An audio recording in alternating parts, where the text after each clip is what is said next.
November 17. What have you got for us? This is probably the biggest day we would have had in a couple of days. The last 2 days have kind of given us a little bit of a break. So how nice and kind that falls on a Monday for us here in Melbourne. So let's have a bit of a look, because some of this is very positive, some of this is a bit of fuckery, and some of this is a bit of a fight, okay? So let's have a look at what's going on. Let's also get my hair. I like my little background, but it does make my head look weird if I don't sit in the right way.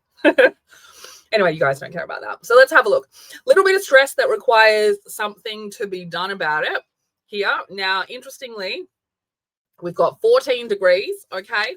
Now, 14 degrees is the Taurus degree, okay? So some kind of stability, some kind of worth, some kind of maybe too much focus on the material world, maybe too much focus on the amount of like money that's being brought into a relationship or into the household, something that needs to be kind of understood and shifted, right? Somewhere that you've been a little bit obsessive or compulsive about like the value within the relationship, and where within the last 7 to 8 years have you been showing that something needs to shift, and maybe you just hadn't quite understood it and now you can, okay?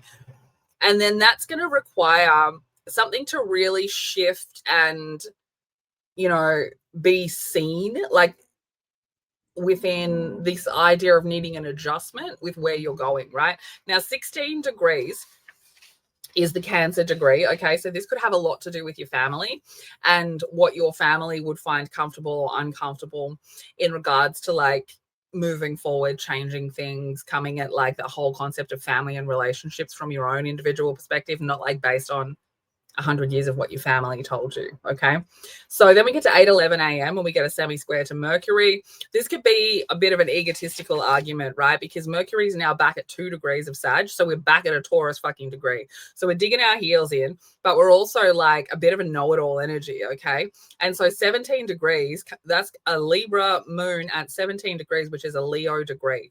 So it's like that air, fire, Leo, Libra kind of moon energy where like my emotions need to be heard and you need to hear them, and you might not understand them from my perspective, right? And then the Mercury retrograding at 2 degrees of Sag, Mercury in Sag wants to speak its mind. 2 degrees is the Taurus degree, so likely it doesn't want to change its fucking opinion, okay?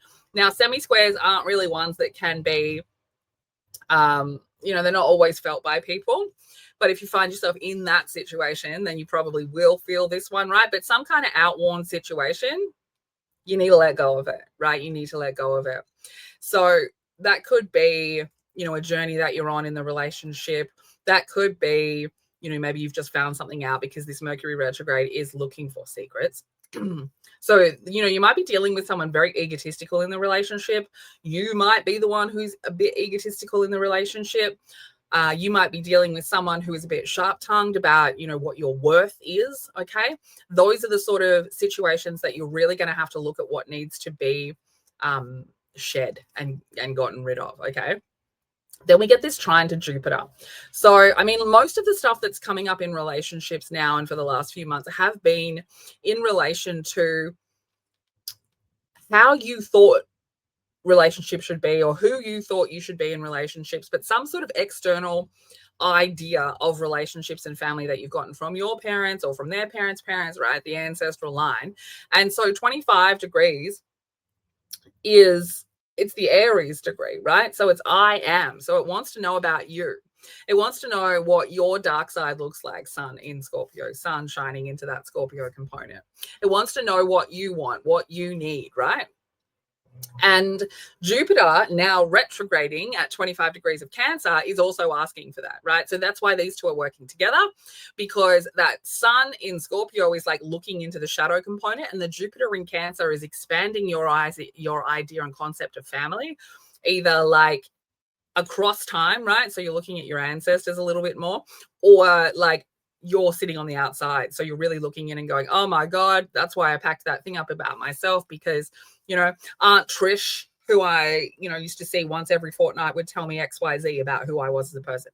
So it helps us with this like expansion. And because retrogrades are asking us to review, we get kind of a different energy to be able to see these things. So then we get a biquintile to the north node. So something, an idea needs to be let go of. So we're going to be able to see these things through that trine to Jupiter. And so we're moving into this place that, like, North Node at 16 degrees of Pisces is really looking for security and nurturing, while it moves into this discomfort zone of being on the other side of these traumas, right? And some of these traumas we thought were our personality, but they're like a generation ago, somebody else's trauma, and it just got handed to us, right? And so this is where we sort of need to let go of that idea. And then this push-pull, tug-of-war opposition to Chiron. So 23 degrees, the Aquarius degree, and we're dealing with Libra, so the cause and effect, or the balance, or the me and the you, right? So within your emotional space, the cause and effect of your authentic energy being able to come forward is sort of going, well, if I need that to come forward, then that childhood wound that told me to shut up needs to get the hell out, right? Then here it is, getting the hell out, biquintile to Uranus, right? So biquintile is telling us, like, let go, like, let it go. The Uranus in Taurus retrograde is bringing the crisis moment, and it's going to help remind you of why you need to let it go. And then the trine to Saturn at 7:55 p.m. is going to lock something, like, we're locking something in, right? We are really understanding how, you know, these family rules that we sort of had implanted in us of how things should be, we now need to look at in this I am. So if I am a different person to my mum, which I am, or my dad, which I am, we're all different people, then what are my rules? What do I believe in? What are my values? And so then if I am making sure that I've looked into sun, shining a torch into all of the shadow kind of taboo spaces, Scorpio energy, and I've looked into those spaces for the I am, 25 degrees, the Aries degree, I am, then how am I using that information to build an internal belief system that belongs to me? So that if I'm going to judge myself, if I'm going to hold myself to a standard, it's a standard that I actually believe in, not one that I got from my family. So then we get a semi-square to Mars as we try to, like, integrate and move forward and understand, like, okay, well, if I change that component about me, that's going to affect the relationships. That's going to require some kind of new piece of knowledge, right? And then square to Jupiter, because probably someone won't fucking like it. It could be you not liking it. Might be somebody else not liking it.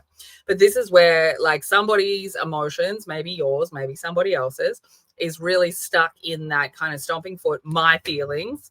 And we're fighting up against this, like, feelings of the overall, the expansion, the family, right? So it's that little battle that kind of needs to happen. And then the quincunx at 11:10, that's where we're making this compromise energy, okay? Okay, moon in Libra. So we're wondering about the I am feelings, but we're probably in a tug of war with, like, yeah, but what if people don't like it?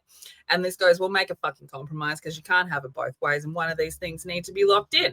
And then that semi-sextile at 11:29 p.m., that's really coming in. It wants to be positive. It can be a bit annoying. And it's just telling you, be open-minded, right? The sun is your ego and your, like, the light, your essence, right? The moon is your non-negotiable emotional feelings. Scorpio is kind of untrusting and kind of darkness and taboo shit. And Libra is very balanced and it loves relationships and it wants people. And so that little, like, we need to be open-minded because neither one of those two things is correct. Yeah. Like, we can't always be in this I don't trust anybody kind of component, but we also can't be overgiving. So we need to be reminded here that we need to stay open fucking minded. Okay. If you want to come and get a reading off me, you can book in. I've got some video call appointments that I will be opening up on, I think, next Saturday.